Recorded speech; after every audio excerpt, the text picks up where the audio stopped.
आज हम बात करने वाले हैं बचे हुए 2 टॉपिक्स पर। और आज का जो टॉपिक है ज़्यादा इन्फॉर्मेटिव होने वाला है। अगर आप ध्यान से मेरी बातों को सुनेंगे तो कुछ अच्छे नुस्खे आपके साथ शेयर करने वाली हूँ, जिसको आप घर में ही बना सकते हैं। आपके लिए फ़ायदेमंद होंगे, घर के बुज़ुर्ग जो हैं उनके लिए काफ़ी ज़्यादा फ़ायदेमंद होंगे, बच्चों के लिए ख़ास तौर पर कुछ टिप्स बताने वाली हूँ। तो आप ध्यान से आज के सेशन को सुनिए और कोशिश कीजिए इसका जितना हो सके उतना लाभ उठा सकें आप। तो सिंपल करके बताने की कोशिश की है। तो आज हम जिस टॉपिक को कवर करेंगे वो ये है कि कौन कौन सी ऐसी चीज़ें हैं जिसकी वजह से हमारे शरीर की इम्यूनिटी मज़बूत होती है या हमारे शरीर में जो इम्यूनिटी होती है वो अच्छी रहती है। तो सबसे पहला जो इसमें पॉइंट आता है वो है कि आपके शरीर की इम्यूनिटी जो है वो डिपेंड करती है आपके पेरेंट्स के ऊपर बहुत हद तक। जो हमने कल भी बात की थी सहज इम्यूनिटी जिसे हमने कहा था, तो उस पर बहुत ज़्यादा फोकस देने की ज़रूरत भी है, क्योंकि हेल्दी पेरेंट्स जो होंगे वही हेल्दी ऑफस्प्रिंग पैदा करेंगे, जैसा कि कल मैंने आपको बताया। तो पेरेंट्स का हेल्दी होना बहुत ज़्यादा ज़रूरी है। तो बाय डिफ़ॉल्ट आपके अंदर, आपके शरीर के अंदर जो इम्यूनिटी होगी वो भी अच्छी होगी। तो एक वो चीज़ है जिस पर काम करना बहुत ज़रूरी है। और मैंने कल भी आपको कहा था कि हम इसके लिए प्री कंसेप्शन क्लासेस देते हैं। जो माँ बाप इच्छुक हैं पेरेंट्स बनने के लिए, उनको हम बताते हैं कि आप किस तरीके से अपने आप को हेल्दी कीजिए ताकि आपकी जो शुक्र धातु है वो मज़बूत हो, आपका स्पर्म की क्वालिटी अच्छी हो, आपके ओवम की क्वालिटी अच्छी हो, जिसकी वजह से आपकी जो संतान होगी उसमें किसी भी तरीके का कोई बर्थ डिफेक्ट नहीं होगा। कई तरीके के केसेस आते हैं बर्थ डिफेक्ट के, वो सिर्फ इस वजह से होते हैं क्योंकि कहीं ना कहीं माँ बाप जो हैं वो हेल्दी नहीं हैं।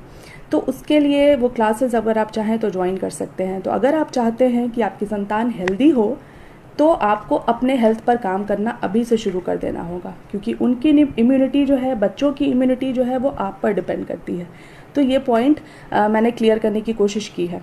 और आगे बढ़ते हैं तो जो चीज़ इम्पॉर्टेंट रोल प्ले करती है शरीर की इम्यूनिटी को बढ़ाने के लिए वो है कि ऋतु के अनुसार खाना खाने की आदत डालिए। हमारी एक बहुत ख़राब आदत है कि जैसे कि मौसम चल रहा है और अगर हमें मटर खाने का मन हो गया तो हम बाज़ार जाते हैं और कैंड और फ्रोज़न जो मटर मिलता है बाज़ार में उसको लेके चले आते हैं, या कोई भी वेजिटेबल जो सीज़न में नहीं है लेकिन आपको वो कैंड और फ्रोज़न मिल जाएगी तो आप उसे ले आते हैं और आप बड़े चाव से उसे खा लेते हैं। वो बहुत बड़ी गलती आप करते हैं, क्योंकि आयुर्वेद में बताया गया है कि ऋतु अनुसार आपकी दिनचर्या होनी चाहिए, ऋतु अनुसार जो है आपका भोजन होना चाहिए, आपके विचार होने चाहिए, आपका आचार होना चाहिए। ये सारी चीज़ें आपको ध्यान देनी चाहिए अगर आप हेल्दी इम्यून सिस्टम अगर आप चाहते हैं आपकी बॉडी का बनाना। तो जो चीज़ें जिस ऋतु की हैं, जो भी ग्रेन्स, जो भी सीरियल्स, जो भी फ्रूट वेजिटेबल्स जिस सीज़न में पर्टिकुलरली मिलते हैं आप उसको कंज्यूम करें, ठीक है। ये एक चीज़ हो गई जो जिस पर डिपेंड होता है कि आपके शरीर की इम्यूनिटी कितनी मजबूत होने वाली है। कभी भी मैं कहूँगी कि फ्रोज़न कोई भी चीज़ मार्केट से लेकर मत आइए, उसे अपने घर में अपने फ्रिज में बिल्कुल भी जगह मत दीजिए, वो आपके स्वास्थ्य के लिए हानिकारक है। आप पैकेट में अपने लिए जहर लेकर आते हैं, तो इस चीज़ का ध्यान ज़रूर रखेंगे।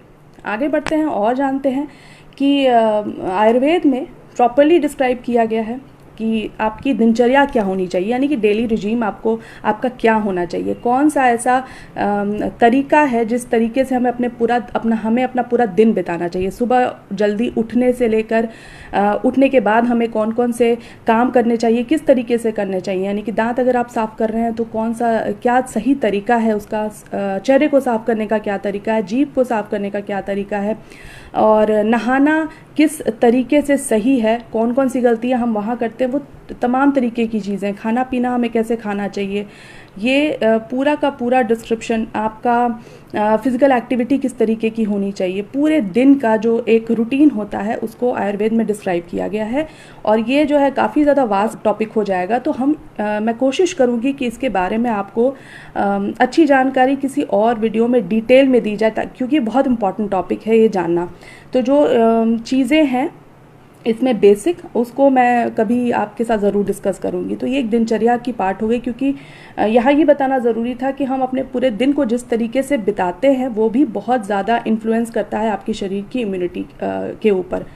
आगे बढ़ते हैं तो एक्सरसाइज, यानी कि एक्सरसाइज में आपकी फ़िज़िकल एक्टिविटी आ गई, आप कितने ज़्यादा फिज़िकली एक्टिव हैं पूरे दिन वो आ जाता है। ध्यान, योग, ये सारी चीज़ें आ जाती हैं जो कंट्रीब्यूट करती हैं आपकी इम्यूनिटी को बढ़ाने के लिए, नेचुरली बढ़ाने के लिए।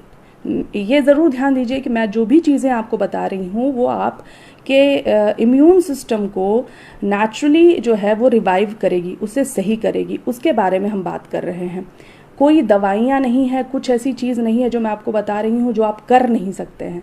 तो पॉइंट्स में उन चीज़ों को मैंने आपके लिए लाने की कोशिश की है। इसके बाद एक और चीज़ है जो आपकी इम्यूनिटी को डिसाइड करती है या इम्यूनिटी को बढ़ाने में मदद करती है, वो है आपका मूड।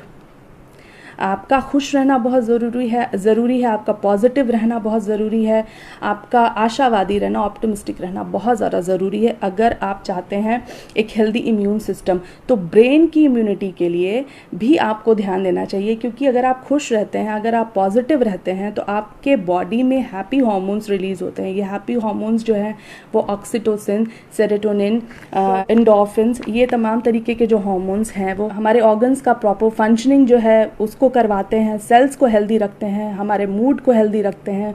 तो ये सारी चीज़ें हैं, इसका भी ध्यान देना बहुत ज़रूरी है कि हम कितने पॉजिटिव हैं, कितने खुश रहते हैं, कितने खुशी से अपना पूरा जीवन बिताते हैं। तो वो भी बहुत इम्पॉर्टेंट है आपके शरीर की इम्यूनिटी को बढ़ाने के लिए।